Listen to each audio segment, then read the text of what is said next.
Imagine a world where every click, every tap, and every online purchase has the power to ignite a multi-billion-dollar economic conflict stretching across continents. Visualize a reality where your decision to stream a new series, subscribe to a cloud service, or order a gadget online does not merely impact your own budget, but could set off a chain reaction touching the global economy.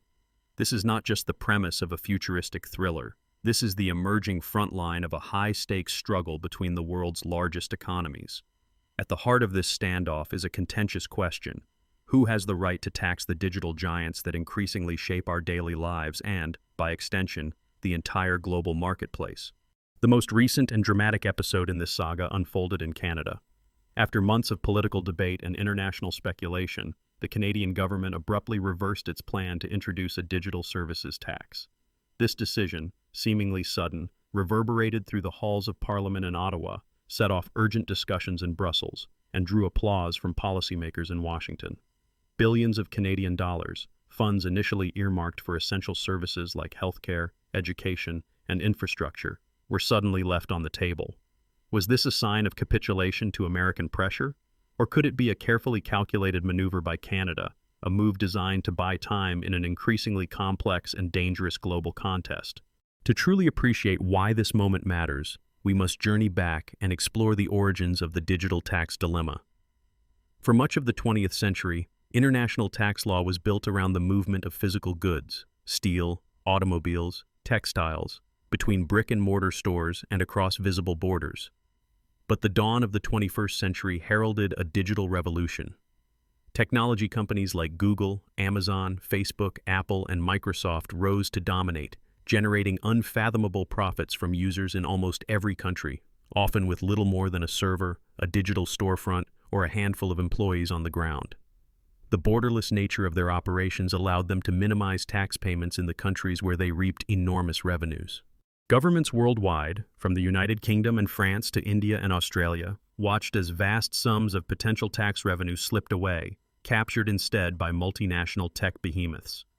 To stem these losses, they began to experiment with a new instrument, the Digital Services Tax, commonly known as the DST. These taxes are specifically crafted to target revenues from digital platforms that operate seamlessly across borders, but contribute scarce little to local tax systems. Canada's proposed DST, for example, was projected to raise nearly 6 billion Canadian dollars over 5 years, a sum significant enough to influence national budgets and public spending. However, the implementation of any DST is fraught with complications, both economic and political. Most of the world's digital juggernauts are headquartered in the United States. To American officials, digital services taxes are seen as direct attacks on their national business champions. Commerce Secretary Howard Lutnick has repeatedly condemned such taxes as discriminatory, arguing they unfairly single out American firms while letting others off the hook. In fact, more than 1 in 3 of all regional trade agreements now include specialized digital trade chapters, underscoring how digital rules are rapidly becoming the new front lines for economic rivalry and regulation. The United States maintains that digital services taxes do not just threaten American companies. They threaten the very architecture of the open internet and global innovation. Commerce Secretary Lutnick has labeled DSTs a deal-breaker for future trade agreements, a sentiment widely echoed in Washington. With the American digital economy now valued at nearly $5 trillion, more than double its size just a few years ago, and supporting over 28 million jobs, the stakes are immense. American policymakers insist that fostering fair competition, not protectionist taxation, is the path toward sustainable global growth. Yet the rest of the world sees the matter through a different lens. European Union Competition Chief Teresa Ribera recently declared, "We will not compromise around sovereignty and around regulation on how to work in our own market." For policymakers in Brussels, Paris, Berlin, and beyond, the struggle is not just about capturing lost revenue. It is about asserting the right to regulate their own economies and demanding that global tech giants contribute their fair share to the societies that underpin their profits. Some European leaders now accuse the United States of leveraging its economic power as a tool of coercion, while others view Canada's retreat as a clear demonstration of American influence in steering the rules of global commerce. Canada's decision to pause its digital services tax came against a backdrop of mounting pressure and looming deadlines. The threat of American tariffs was not abstract. July 9th was set as the date when punitive measures would take effect if no resolution was found. The consequences were potentially severe: disrupted supply chains, higher prices for consumers, and uncertainty for millions of workers on both sides of the border. Canada is, after all, the United States' largest trading partner, purchasing more American exports than any other country. With trade talks at an impasse and billions of dollars hanging in the balance, Canadian leaders faced a stark choice: hold the line and risk economic retaliation, or step back and negotiate for a broader, more sustainable solution. Was this move an act of surrender or a masterstroke of diplomatic strategy? Some analysts argue that Canada had little choice but to blink, given the overwhelming economic leverage wielded by the United States, especially with a critical July 21st deadline for renewing pivotal trade agreements fast approaching. Commerce Secretary Lutnick had publicly proclaimed that any DST would have been a deal-breaker. Others see Canada's move as a calculated gamble, one that buys crucial time to strike a better bargain, or at the very least, avert immediate economic pain while the global debate continues to evolve. While national governments wrangle, the Organization for Economic Cooperation and Development, better known as the OECD, is racing to craft a global solution. Their central proposal, a worldwide minimum effective corporate tax rate, with 15% as the figure under serious consideration. If the world's leading economies can reach consensus, it could create a more level playing field, reducing the incentive for countries to act unilaterally and easing the threat of retaliatory digital taxes. Yet progress has been painstakingly slow. Years of negotiation have yielded only tentative drafts, frequent delays, and growing frustration among governments watching tech sector profits soar to new heights. The implications of this digital tax war extend far beyond government treasuries. For consumers, the effects can be swift and visible. New taxes on digital services often translate into higher prices for streaming video, music subscriptions, cloud storage, and even food delivery. Streaming platforms may quietly introduce service fees or international surcharges that nudge up your monthly expenses. Online marketplaces can pass along increased costs as higher shipping rates or processing fees, while once affordable app subscriptions may slip out of reach for millions of users. It is not just regular consumers who feel the pinch. Entrepreneurs and small business owners find themselves entangled in a growing web of complex, sometimes contradictory, international regulations. With more than 1 in 3 modern trade agreements now containing digital trade chapters, understanding this patchwork is as crucial as learning your own country's tax code. Consider a small business selling handmade goods or digital art to customers around the world. Navigating new compliance burdens, collecting and remitting foreign taxes, or simply keeping track of shifting rules can be overwhelming. In some instances, these regulatory hurdles can effectively lock small players out of lucrative international markets, stifling innovation and competition. Expert opinions on this evolving crisis span a wide spectrum. Paris Marx, a well-known commentator on technology and policy, argues that Canada's reversal illustrates the enduring grip of American power and insists that DSTs are vital tools for creating tax fairness in the 21st century. Rick Tkachuk, a respected trade policy analyst, regards Canada's pause as a pragmatic move that could ultimately strengthen cross-border economic ties. Anna Cavazzini, a prominent member of the European Parliament, has gone so far as to label the American campaign against European digital regulation as economic coercion, warning that it undermines the European Union's sovereignty and its ability to craft its own digital future. Within the corridors of the European Union, the debate is especially intense. Some leaders in Brussels signal willingness to seek compromise, while others, like competition chief Teresa Ribera, stand firm, declaring that the European Union will not yield on matters of sovereignty. Europe's flagship Digital Markets Act, designed to rein in the power of tech giants, now faces relentless lobbying from American officials and technology firms, who argue that such measures constitute unfair trade barriers. European lawmakers, however, remain determined to set their own rules, even at the risk of sparking a broader trade confrontation with Washington.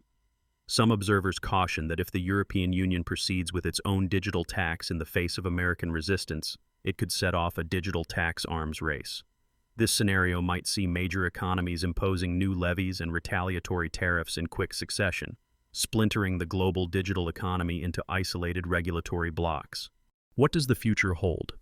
The weeks ahead could prove pivotal. Canada and the United States have set a high-stakes deadline in late July to negotiate a new trade agreement, one that could serve as a template for digital trade regulation across the globe. If the two countries succeed in forging a compromise, it might pave the way for other nations to follow suit, easing tensions and reducing the risk of damaging trade wars. But if negotiations collapse, the consequences could be severe. Tariffs would be imposed, global supply chains could fracture, and both businesses and consumers could face sudden cost increases. Amidst these uncertainties, the OECD's push for a global agreement offers a glimmer of hope. A minimum effective tax rate of 15% could ensure that all major technology firms contribute their fair share, regardless of where their operations are based. Such an arrangement would foster a more stable and predictable environment for international commerce, benefiting governments, businesses, and consumers alike. But realizing this vision will demand unprecedented levels of cooperation, transparency, and compromise as countries balance their own interests with the necessity of collective action. To grasp the gravity of today's digital tax conflict, it is instructive to look to history. In the early 20th century, disputes over tariffs on commodities like wheat, cotton, and steel triggered economic crises and even fueled the flames of war. The infamous Smoot-Hawley Tariff Act of 1930, which raised import duties to unprecedented levels, is widely blamed for exacerbating the Great Depression and sending shockwaves through the global economy. While today's battleground may center on servers, software, and data centers rather than physical goods, the underlying struggle remains the same: who sets the rules, who collects the revenue, and who bears the economic risks. For ordinary people, the digital tax war can feel like an abstract dispute among distant policymakers and multinational corporations. But the real-world impacts are immediate and personal. Imagine waking up to find your favorite streaming service suddenly costs 20% more, or your go-to online marketplace has added new cross-border fees. Picture local small businesses forced to close their digital storefronts because they cannot keep up with a maze of international tax compliance requirements. So what can you do? First, stay informed. Pay close attention to how your favorite digital platforms communicate about service fees, international charges, or updates to their terms of service. These may be signs of new taxes being passed on to consumers. If you are an entrepreneur or a small business owner, invest time in learning about digital trade regulations in your target markets. Connect with industry associations, seek advice from experts, or participate in advocacy groups that can help you navigate the ever-changing landscape and amplify your voice in policy discussions. It is crucial to remember that the world's largest technology firms are not passive observers in this saga. They are investing millions, sometimes even billions of dollars to influence governments, shape the details of new regulations, and tilt the playing field in their favor. Whether you are a consumer, a business owner, or a policymaker, understanding these behind-the-scenes dynamics is essential for making informed choices and holding both companies and governments accountable. Here is one little-known fact. Despite all the headline-grabbing disputes, nearly 35% of all current trade agreements already contain digital trade provisions. In other words, the foundation for a new global digital trade order is already being laid, quietly and methodically, behind closed doors. The final outcome of this war may not be decided in a single dramatic showdown, but in the slow, careful crafting of treaties, regulations, and corporate policies negotiated over many years. Ultimately, the digital tax debate is about more than just money. It is a contest over sovereignty, fairness, and the fundamental rules that will govern our increasingly interconnected world. Will nations retain the power to set their own laws, or will global technology giants and economic superpowers dictate the terms? Will consumers enjoy the benefits of healthy competition, lower prices, and innovation, or will they shoulder the hidden costs of fragmented regulation and protectionist policies? So, what matters more to you? National sovereignty, global innovation, or simply paying less for the digital services and apps you love every day? Share your perspectives in the comments below. If you want to keep ahead of the power plays shaping the digital frontier, remember to subscribe and tap that notification bell.